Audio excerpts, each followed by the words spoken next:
Imaginemos que salimos de nuestra casa para hacer algún viaje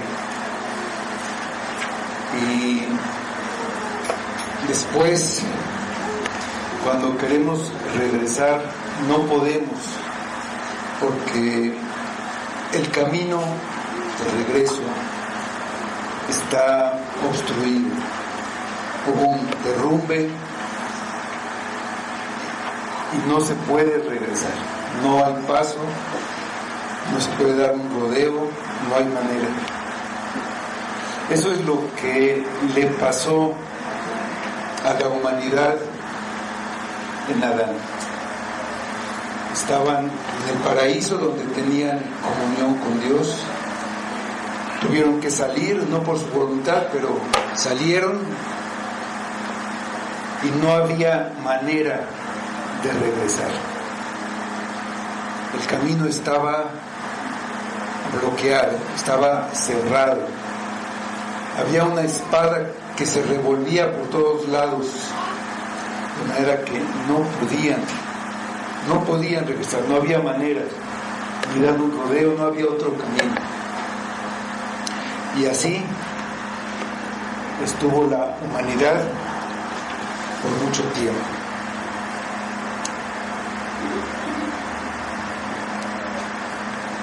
Vamos al Evangelio de Marcos, capítulo 15, versículos 38 a 41, en donde vamos a poder ver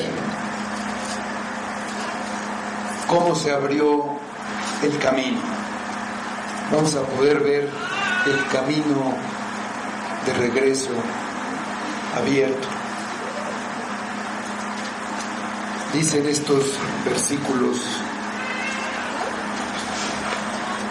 entonces el velo del templo se rasgó en dos, de arriba abajo, y el centurión que estaba frente a él, viendo que después de clamar había expirado así, dijo: verdaderamente este hombre era hijo de Dios.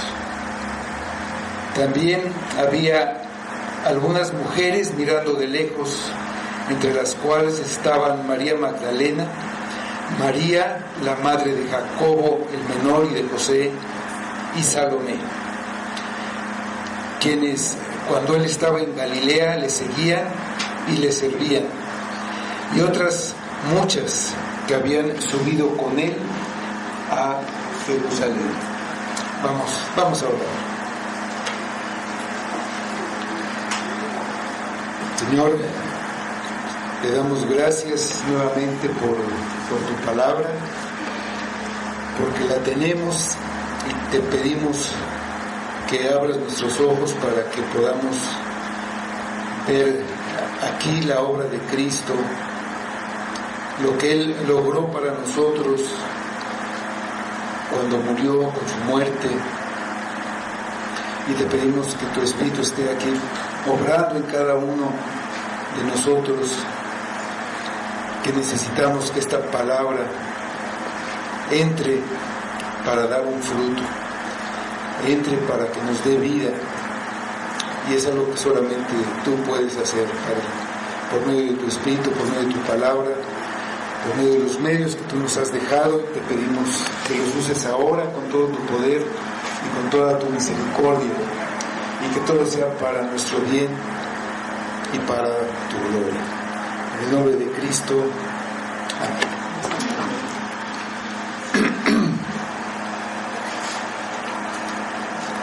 Jesús fue crucificado a las 9 de la mañana para nosotros, 3 horas después de estar clavado en la cruz, en el monte Calvario, en el Gólgota. En el mediodía hubo tinieblas que cubrieron la tierra. Las tinieblas son un símbolo de desgracia y especialmente de maldición y castigo. En el Antiguo Testamento están asociadas a juicio. Son también un símbolo de la ira divina que caería sobre los judíos que habían rechazado y crucificado al Mesías y al Hijo de Dios.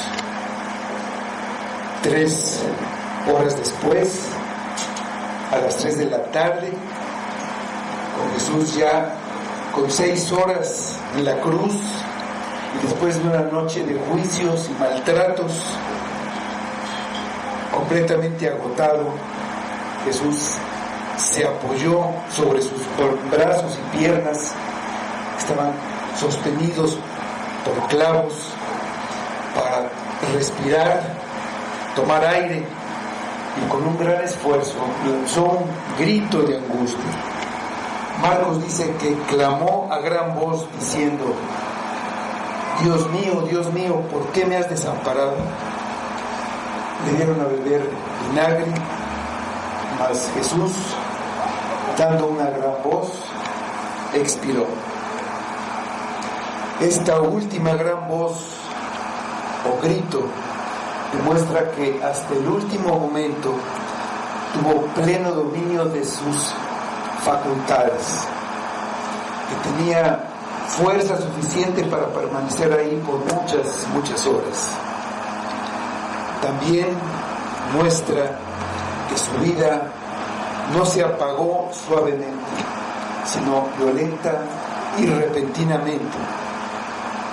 Pudo ser un grito de dolor, pero más que eso, fue un grito de victoria por la obra que consumaba. Cristo murió. Para eso había venido. Cristo murió. No deja de ser inconcebible y sorprendente. Significa que el Mesías, el Hijo de Dios encarnado, murió. La única manera en que esto podía suceder es porque el Hijo del Hombre, el Hijo de Dios, se encarnó. Nació para poder morir como un hombre. Nació de una mujer como cualquier otro hombre, pero sin pecado. Nació para poder poner su vida, para poder cumplir el pacto eterno de redención que hizo con el Padre y rescatar al pueblo que el Padre le había dado desde antes de que el mundo fuera creado. El motivo de su muerte fue la perfección de su santo amor.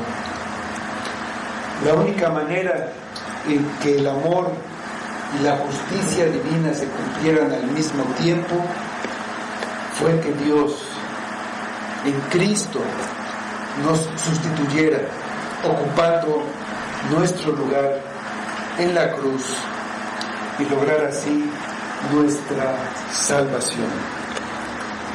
En 3 horas absorbió la ira eterna de Dios, esa ira que merecen nuestros pecados, porque en su divinidad Él es eterno, con valor eterno por ser Dios.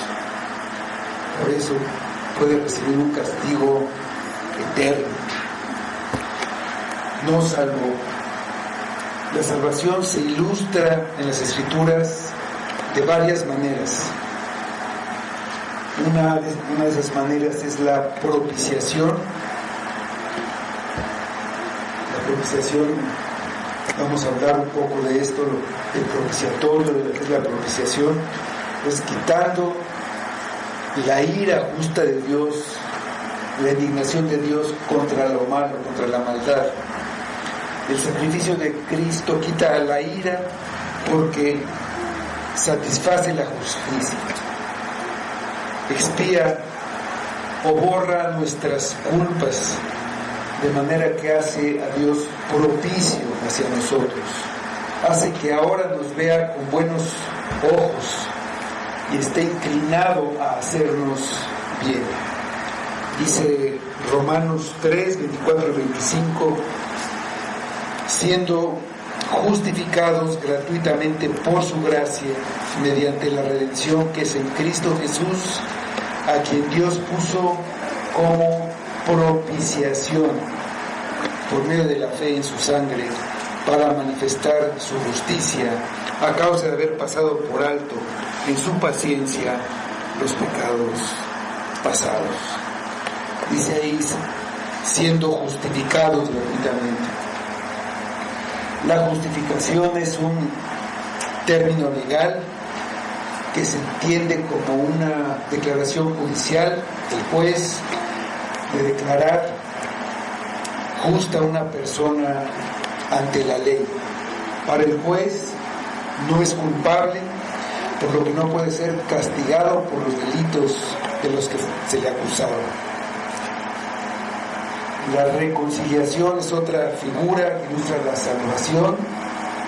Se puede entender en el ámbito familiar, en una familia donde quedan atrás las enemistades. Dios estaba en Cristo reconciliando consigo al mundo, no tomándoles en cuenta a los hombres sus pecados. Dice 2 Corintios 5:19. La redención es cuando alguien paga o redime una deuda que es impagable para mí, logrando la libertad de la esclavitud en la que me encontraba a causa de esa deuda. El pago que hizo Cristo fue enorme, porque era una deuda infinita. En todas estas figuras se muestra la realidad de que Dios en Cristo llevó nuestro pecado y murió nuestra muerte para librarnos del pecado y de la muerte. La muerte de Cristo en la cruz fue el cumplimiento de Dios, de los propósitos de Dios. Fue el cumplimiento de las profecías que anunciaban esos propósitos. Y la muerte de Cristo hizo un cambio total, especialmente en el trato de Dios con nosotros, a nuestra relación con Él. Comenzó una nueva era. Lo que obtuvo en ese sacrificio de sí mismo en nuestro lugar se puede resumir en que nos rescató, nos salvó, venció el mal y se dio a conocer. Por su muerte, su obra salió a la luz y el Evangelio sería predicado en todas las naciones, en todo el mundo. Los eventos inmediatos después de la muerte de Cristo nos enseñan los efectos de la obra de Cristo. El camino al lugar santísimo fue abierto por medio de la crucifixión. El velo se rasgó. Vemos la confesión de un centurión debido a la muerte de Cristo. Un gentil que vio lo que Cristo hizo en la cruz. Un gentil que vio la luz después de horas de oscuridad. Y no solamente de esas 3 horas, sino prácticamente, de hecho, de toda su vida de vivir en la oscuridad. Y por último, a las mujeres que siguieron y sirvieron a Jesús, fieles y perseverantes, aun cuando parecía que ya no había ni siquiera esperanza. Estos hechos, aparentemente sin relación, están conectados con la muerte de Cristo. Cada uno nos muestra algo que ocurrió a raíz de que Cristo expiró. Lo primero que tenemos es el velo rasgado en el versículo 38, que dice: entonces el velo del templo se rasgó en dos, de arriba abajo. Mientras aquel grito de agonía todavía resonaba en las mentes y en el corazón de los que estaban ahí presentes, en el instante en que parecía que los principales sacerdotes habían triunfado, quitándole la vida a su enemigo que amenazaba su posición de privilegio, y habían acabado con la esperanza de sus discípulos y de la gente que todavía creía en él, el velo del templo se rasgó. En ese momento, en el templo había una gran actividad. Muchos de los judíos que dentro de muy poco tiempo celebrarían la cena de Pascua estaban en el templo, donde los corderos que cenarían esa noche estaban siendo sacrificados. Los corderos se sacrificaban entre las 2 tardes, entre las 3 y las 6 de la tarde. Estaba seguramente el templo lleno y el velo se rasgó. Fue la primera respuesta del Padre a las oraciones del Hijo, después de permanecer en silencio, al grado que el Hijo se sintió desamparado. Y fue esa rotura del velo la primera consecuencia de su muerte. En el templo había un velo, igual que en el tabernáculo de reunión, que el tabernáculo era, por así decirlo, el templo portátil que acompañó al pueblo judío en todo su viaje en el desierto. Y ese velo marcaba y separaba un lugar muy especial. En el libro de Éxodo, en el capítulo 26, se detallan todas las instrucciones para la construcción del tabernáculo y de todas las cosas que debía tener, pero también el velo, que era una de estas cosas. En Éxodo 26, 31 a 33 tenemos esas instrucciones solamente del velo, no vamos a ver todo lo demás ahora. Y dicen estos versículos: también harás un velo de azul, púrpura, carmesí y lino torcido. Será hecho de obra primorosa, con querubines, y lo pondrás sobre 4 columnas de madera de acacia cubiertas de oro, sus capiteles de oro sobre basas de plata. Y pondrás el velo debajo de los corchetes, y meterás allí del velo adentro, que marcaba ese lugar, el arca del testimonio, y aquel velo os hará separación entre el lugar santo y el santísimo. El velo estaba también en el templo. El velo era sumamente importante porque marcaba y limitaba el lugar santísimo. Este era el área más oculta y más sagrada del antiguo tabernáculo de Moisés y del templo de Jerusalén. El lugar santísimo fue construido como un cubo perfecto y era el lugar más sagrado porque ahí estaba la presencia de Dios. Solo contenía el arca del pacto, pero esta arca era el símbolo de la relación especial de Dios con el pueblo de Israel.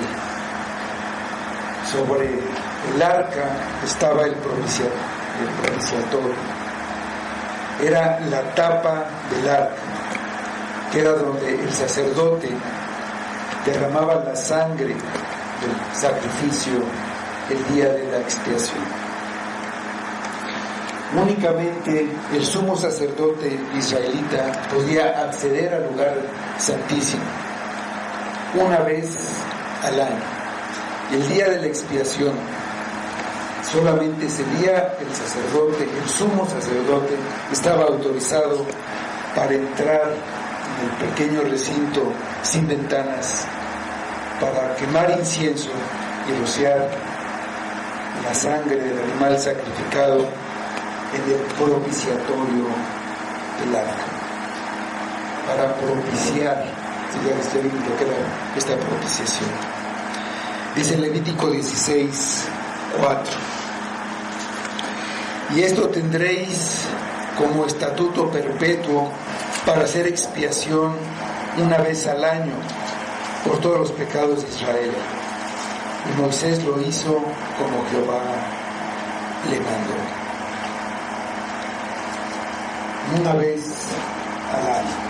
Al hacerlo, el sumo sacerdote se purificaba por medio del sacrificio, ese sacrificio de expiación. Expiaba sus propios pecados y los del pueblo. El lugar santísimo estaba separado del resto del tabernáculo y del templo por el velo, un enorme y pesado velo de azul, púrpura, carmesí y lino torcido y bordado con querubines de oro. Había un gran temor y temblor por estar en la presencia de Dios. Hay una enorme diferencia, una distancia infinita entre Dios santo y el hombre pecador. Sabían que podían morir si no cumplían con algunos de los requisitos de reverencia, si entraban de una manera indigna. Los hijos de Aarón murieron por ofrecer un fuego que Dios no les mandó. Usa murió fulminado por atreverse a tocar el arca, aún con la buena intención de que no cayera al suelo. Las instrucciones dadas desde el monte Sinaí, donde iba a estar la presencia de Dios, era que ni siquiera un animal se podía acercar a ese monte porque estaba ahí Dios. Si un animal tocaba el monte, debía ser muerto, solo por acercarse a la presencia de Dios. Eso les enseñaba la santidad de Dios. Dios no convive con el pecado. Desde el Edén, Dios echó de su presencia a Adán cuando pecó. Nos muestra esa separación que causó el pecado y que causa nuestro pecado. Y nosotros, hijos de Adán, estamos recordando esa separación. El Antiguo Testamento, con su sistema de sacrificios y la ley de Dios, nos enseña lo que no sabemos de una manera natural: que hay una separación y una distancia insalvable entre Dios y el hombre. Era necesaria la mediación de un sacerdote llevando la sangre derramada por él y por el pueblo para acceder a este lugar. Imagina que eres el sacerdote y que vas a donde sabes que está la presencia de Dios. Piensas, si yo paso esa cortina, puedo morir en cualquier momento.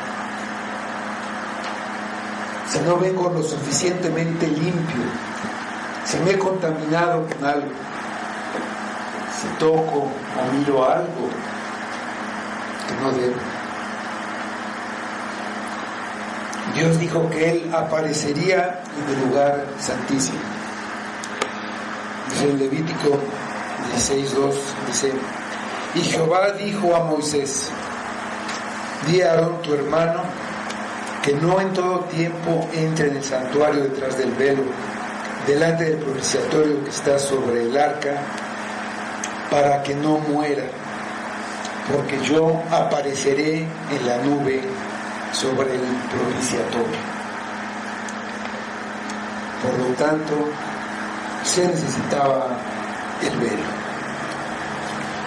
Solo el sacerdote podría entrar al lugar santo. Ese lugar estaba dividido por el velo, pero en el lugar santo estaba el candelero, el altar del incienso, la mesa de los panes de la proposición. Y allí entraba para cambiar los panes, para poner el aceite, poner el incienso, pero no podía pasar, ni siquiera podía mirar el lugar santísimo. Existe una barrera entre el hombre y Dios.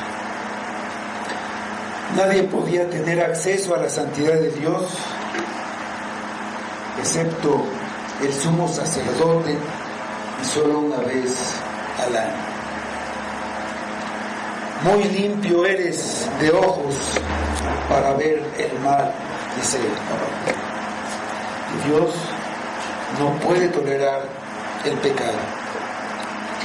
El velo y los rituales realizados por el sacerdote eran un recordatorio de que el hombre no podía entrar a la majestuosa presencia de Dios de manera descuidada o irreverente.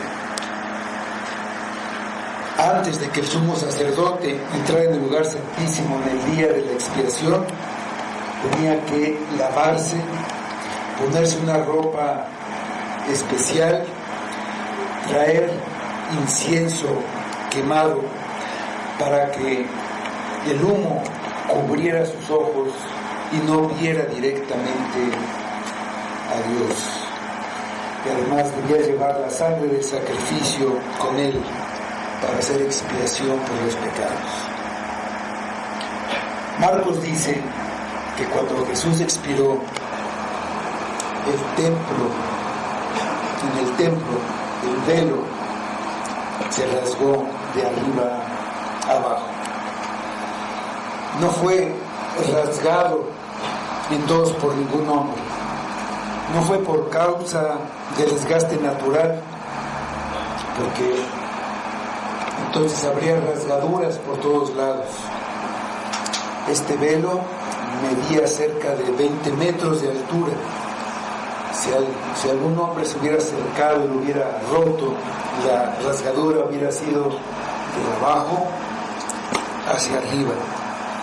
Además, este velo era de la mejor calidad que existía. Dicen los historiadores que tenía cerca de 10 centímetros de grueso, que era casi imposible de romper. Fue un acontecimiento sobrenatural hecho por el poder de Dios. ¿Por qué pasó esto? ¿Qué significa? Los sacerdotes que estaban en el templo debieron llenarse de terror al ver abierto el lugar santísimo. Podían morir en cualquier momento, solo por ver, por mirar. El autor de Hebreos nos explica el significado. Vamos un momento al libro de Hebreos. Vamos ahora al capítulo 10, de los versículos 19 a 25. Dice: así que, hermanos, teniendo libertad para entrar en el lugar santísimo por la sangre de Jesucristo, por el camino nuevo y vivo que Él nos abrió a través del velo, esto es, de su carne, y teniendo un gran sacerdote sobre la casa de Dios, acerquémonos con corazón sincero en plena certidumbre de fe, purificados los corazones de mala conciencia y lavados los cuerpos con agua pura. Mantengamos firmes y fluctuar la profesión de nuestra esperanza, porque fiel es el que prometió. Y considerémonos unos a otros para estimularnos al amor y a las buenas obras, no dejando de congregarnos como algunos tienen por costumbre, sino exhortándonos, y tanto más cuanto veis que aquel día se acerca. Con el velo roto, el templo perdió su sentido. Ya no se necesitaban ni sacerdotes ni sacrificios. Solo eran símbolos y tipos que apuntaban al sacrificio que Cristo acababa de realizar. Por lo tanto, ya no era necesario seguir ofreciéndolos.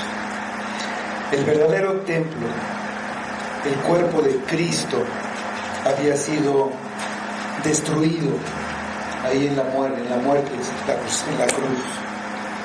Él lo reconstruiría 3 días después, pero había abierto el camino al lugar santísimo.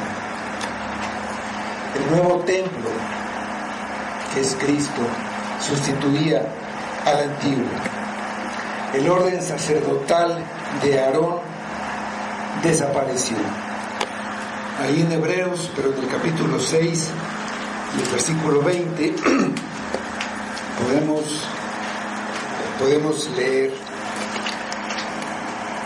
donde Jesús entró por nosotros como precursor, hecho sumo sacerdote para siempre, según el orden de Melquisedec. Y después ahí en los capítulos 7 y 8 de esta carta a los Hebreos, el autor explica la superioridad del sacerdocio de Cristo con respecto al sacerdocio de Aarón. Toda la superioridad de Cristo como sacerdote y como el orden de Aarón era temporal. Hasta ese momento, el paso al lugar santísimo permanecía cerrado. Desde el pecado de Adán, que causó la expulsión de la humanidad de la presencia de Dios. Con la muerte de Cristo ha quedado abierto ese camino que estuvo cerrado, ha quedado abierto nuevamente y nunca más se cerrará. Las barreras entre el hombre y Dios desaparecieron. Fue por la muerte de Cristo, pero tuvo que esperar hasta que Cristo expiró. El nuevo pacto anunciado por Cristo en la última cena fue ratificado por medio de su sacrificio. El pacto en su sangre dio inicio a una nueva era y una nueva manera en que el hombre se relaciona con Dios. Con toda justicia nos podía haber abandonado, nos podía haber dejado para que pereciéramos en nuestros pecados. Y eso es lo que merecíamos. Pero en lugar de eso, Dios rasgó el velo del templo, mostrando que no estaba planeando venganza.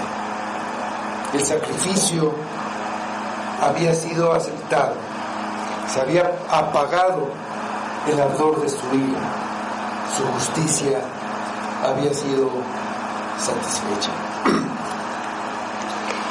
Aquellos que en su odio lo crucificaron a Cristo podían arrepentirse y regresar, como lo hicieron muchos en el futuro. Solo un corazón duro como una piedra, puede permanecer indiferente ante un amor como este. Es más que amor. El nombre que le da la Biblia es gracia. Amor manifestado hacia el que no lo merece. Gracia es amor que paga un precio. Gracia es amor que paga un precio. Y el precio que Cristo pagó fue enorme. Pagó con su vida. Vamos a regresar a Hebreos para seguir entendiendo el significado de la muerte de Cristo y de este velo que se rasgó. Vamos al capítulo 9, versículos 23 a 28.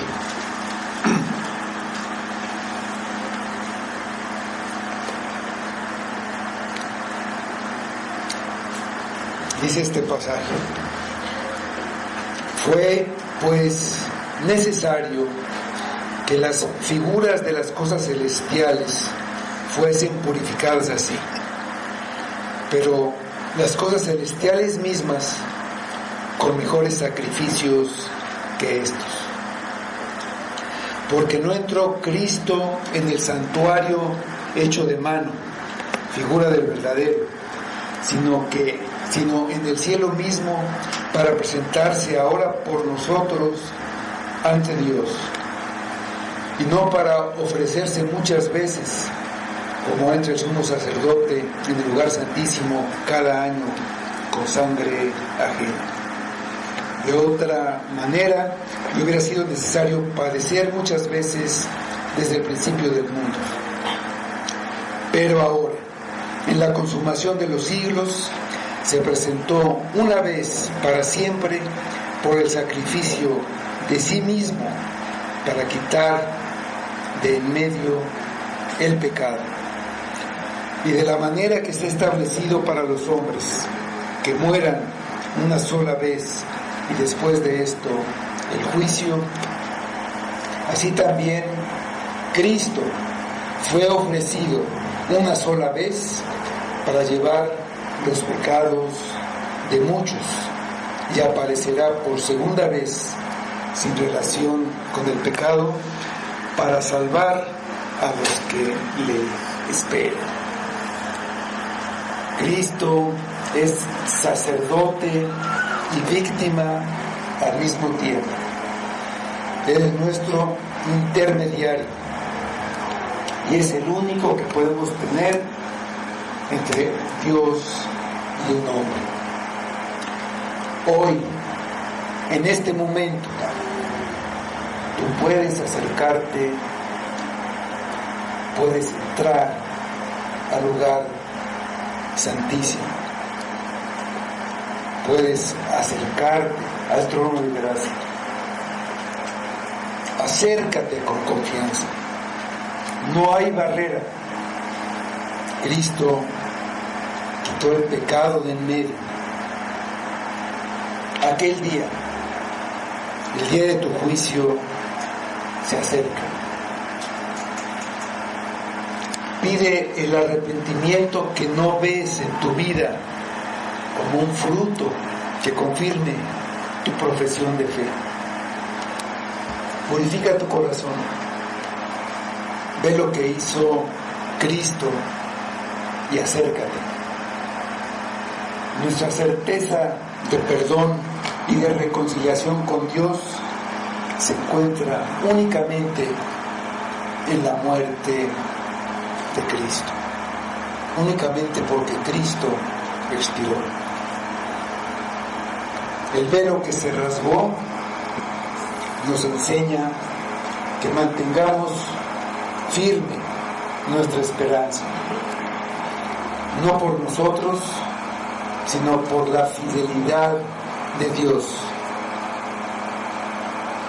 Y la mostramos por la fidelidad entre nosotros, animándonos unos a otros para continuar en el amor, en las buenas obras y en no dejar de congregarnos, porque aquel día se acerca. ¿Has sido reconciliado con Dios?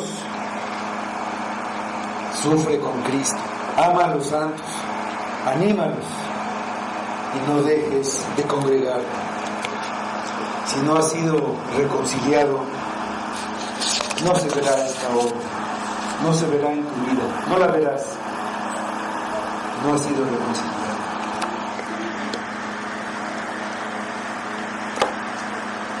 Se rasgó el templo y después tenemos una confesión, la confesión del centurión en el versículo 39. Dice: y el centurión que estaba frente a él, viendo que después de clamar había expirado así, dijo: verdaderamente este hombre era hijo de Dios. El centurión era el oficial que estaba a cargo de los soldados que ejecutaron la crucifixión de Jesús. Por su grado él era jefe de 100 soldados. Tomó un pequeño grupo, se quedan 4 para llevar a cabo la misión que les habían encomendado de que se cumpliera la sentencia del procurador romano, hasta comprobar que el reo había muerto. Este hombre era un soldado profesional, endurecido en la guerra. No era fácil que se impresionara. Este grupo de soldados, este pequeño grupo, salió del pretorio custodiando a Jesús y obligaron a un hombre que pasaba, Simón de Cirene, a cargar la cruz hasta el monte Gólgota. Con toda seguridad, el centurión era un hombre gentil y su corazón no estaba endurecido contra Jesús como si lo estaba el corazón del pueblo y sobre todo de los dirigentes de Israel.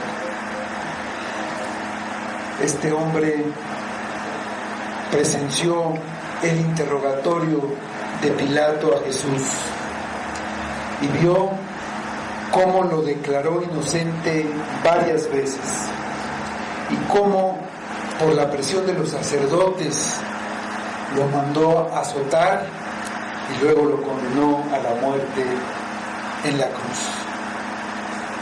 Muy probablemente él mismo participó de las burlas de los soldados, disfrazando a Jesús como un rey. Oyó cómo los líderes judíos ahí en la cruz, frente a la cruz, hablando entre ellos, se habían burlado de la declaración de Jesús de ser el Hijo de Dios. Lo que había visto lo había impactado. Lo cierto era que en aquella ejecución habían ocurrido cosas que no eran habituales. Las densas tinieblas a la hora del mediodía, la serenidad y mansedumbre de Jesús y al mismo tiempo su fortaleza de carácter para no responder a las falsas acusaciones ni quejarse ante la injusticia y los maltratos. Su bondad y generosidad al perdonar al ladrón que lo había estado insultando allá a su lado, y su oración por ellos, por los que lo crucificaban, porque no sabían lo que estaban haciendo. Pero más que todo eso, lo que lo impresionó, dice Marcos, fue la forma en que expiró, la forma en que murió. Vio la forma en que clamó y cómo expiró. Él había sido testigo de muchas muertes, seguramente participó en muchas de ellas, pero nunca había visto a alguien morir así. Marcos no lo menciona, pero ese momento, además de la rotura del velo del templo que ocurrió pues, en otro lugar, a cierta distancia, y el centurión no se dio cuenta de eso, hubo un terremoto. Las rocas se partieron, algunas tumbas se abrieron y muchos de los cuerpos de los santos que habían dormido se levantaron, dice Mateo. Cuando todo terminó, el centurión exclamó: verdaderamente este hombre era hijo de Dios. Mateo nos dice que no solamente el centurión, sino también los soldados que estaban ahí quedaron impactados. Lucas dice que cuando vio lo acontecido, el centurión dio gloria a Dios, diciendo: verdaderamente este hombre era justo. Había visto en Jesús algo sobrenatural y divino, a pesar de su muerte humillante. Ese crucificado era más que un simple hombre, mucho más que un rebelde o un enemigo de Roma o de los sacerdotes judíos. Por la muerte de Cristo pudo ver mucho más allá. Por la muerte de Cristo salió de las tinieblas y pudo ver quién era realmente Cristo. No lo pudieron ver los escribas y los principales sacerdotes. No lo pudo ver la multitud que estaba presenciando su muerte. Ese gentil fue el primero de los gentiles que pudo darse cuenta de que Cristo era el Hijo de Dios, y lo pudo ver como una consecuencia de su muerte. Lo pudo ver porque Jesús murió. Todos nosotros somos gentiles y muchos han podido ver por la muerte de Cristo, por la forma en que murió y también por la forma en que vivió, que era Hijo de Dios. Lo que importa en este momento es qué has podido ver tú. Si lo has visto y entendido, y eso te ha llevado a reconocer que es el Hijo de Dios y te ha llevado a aceptarlo como tu Señor, viviendo en obediencia como corresponde a lo que has visto o no. Al principio del Evangelio de Marcos, en el primer versículo, vemos el propósito que tuvo al escribir este libro, y es enseñarnos que Jesucristo es el Hijo de Dios. Así empieza el Evangelio de Jesucristo, el Hijo de Dios. Aquí vemos al centurión decir esta verdad. Finalmente, una persona, un gentil, entiende este mensaje. Verdaderamente, este hombre era el Hijo de Dios. En el templo no podían entrar los gentiles. Había una barrera, un lugar donde no podían ya pasar más adentro. Un poco más podían avanzar las mujeres judías, los hombres un poco más, los sacerdotes podían llegar hasta el lugar santo. Con el velo roto, este gentil pudo entrar hasta el lugar santísimo, reconciliado con Dios. ¿Y nosotros? ¿Hasta dónde podemos entrar? Vemos después las mujeres que servían a Jesús, dicen los versículos 40 y 41. También había algunas mujeres mirando de lejos, entre las cuales estaban María Magdalena, María la madre de Jacobo el menor, de José y Salomé, quienes cuando él estaba en Galilea le seguían y le servían, y otras muchas que habían subido con él a Jerusalén. Mientras todo esto sucedía, Marcos nos hace poner nuestra atención en un grupo de mujeres que estaba a la distancia mirando lo que pasaba. Cuando Jesús expiró, estaba completamente solo. Sus discípulos habían huido, el Padre estaba en silencio. Solo estaban mirando desde lejos unas mujeres que lo habían acompañado desde Galilea, ayudándole con sus bienes y con su trabajo. En ese momento nada podían hacer por el Señor, pero seguían demostrando su amor y devoción con su simple presencia. Probablemente no se acercaban por el peligro que eso representaba, pero también por pudor, por recato, porque lo más seguro es que Jesús estuviera completamente desnudo. La escena es desalentadora. Parecía que una vez más habían ganado los de siempre, los poderosos, que seguían manteniendo sus privilegios como si nada hubiera pasado.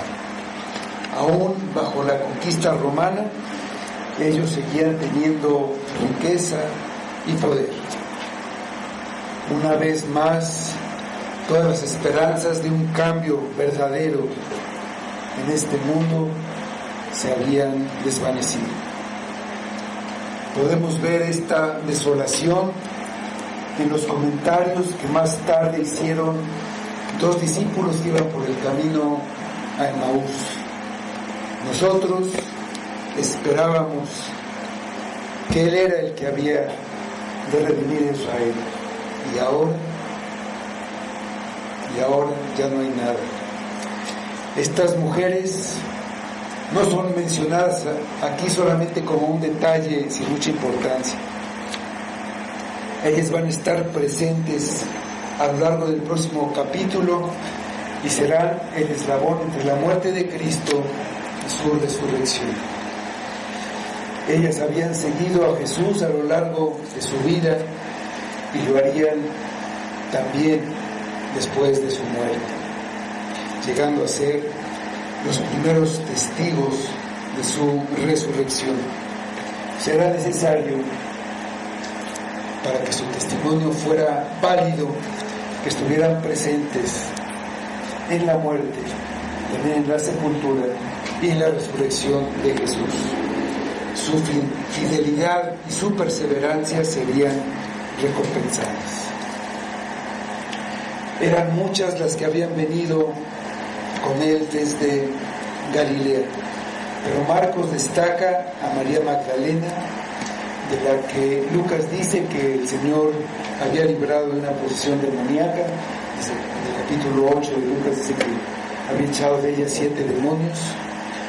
Era una mujer de la ciudad de Magdala y se le decía Magdalena para distinguirla de otras muchas Marías, que ese era un nombre muy común en esa época, y también en esta, pero también inmediatamente señala a otra María, madre de Jacobo, llamado el menor, de José, que eran conocidos en la iglesia primitiva, y Salomé, que por lo que dice Mateo era la esposa de Zebedeo y por lo tanto la madre de Jacobo y de Juan, que leíamos que le pidieron a Jesús estar a su izquierda y a su derecha, discípulos, y era tía de Jesucristo, al ser hermana de la madre de Jesús, también María.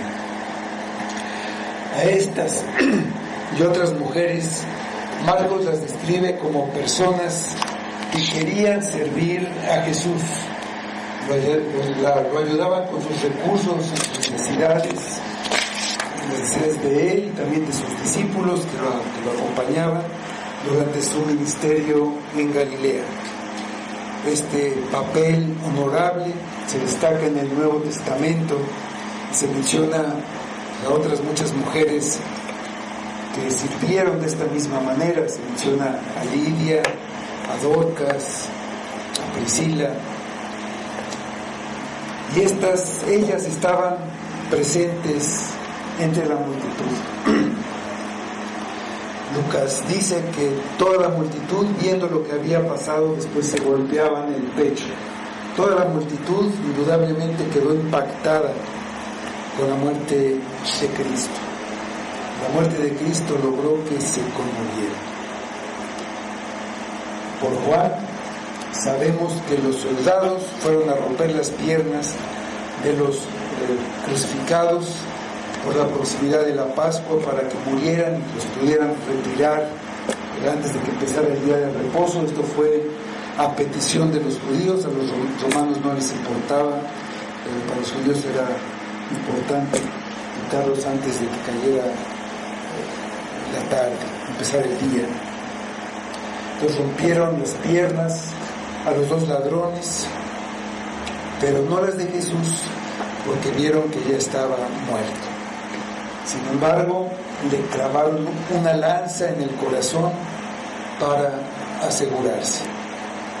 Dice Juan que salió sangre y agua, con lo que no quedaba ninguna duda de su muerte. Una profecía decía que ningún hueso suyo sería quebrado y otra decía que sería traspasado.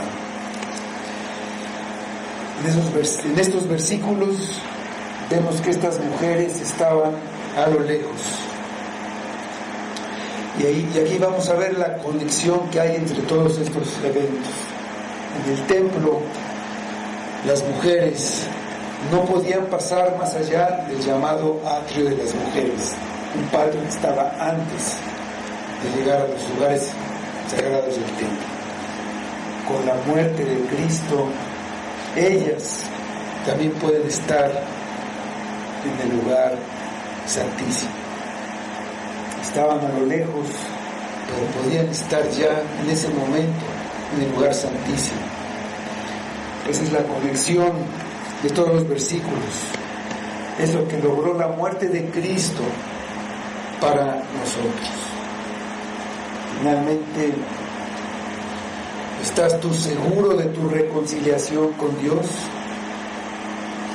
¿Estás seguro de ser admitido en el lugar santísimo con todos los pecados que has cometido?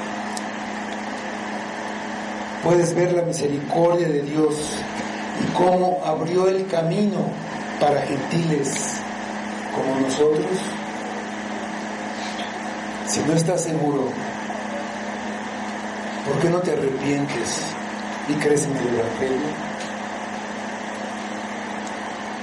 Para ti que eres creyente, ¿estás agradecido por la reconciliación? Porque el velo se rasgó, porque ahora puedes acercarte a Dios y entrar al lugar santísimo. Podemos entrar a la casa de Dios y llegar hasta lo más íntimo, porque el Hijo nos abrió la puerta y nos llevó hasta allá. No lo merecíamos, éramos como ladrones y no se nos dejaba entrar. Él abrió el camino hasta lo más profundo de la casa de Dios, hasta el lugar santísimo.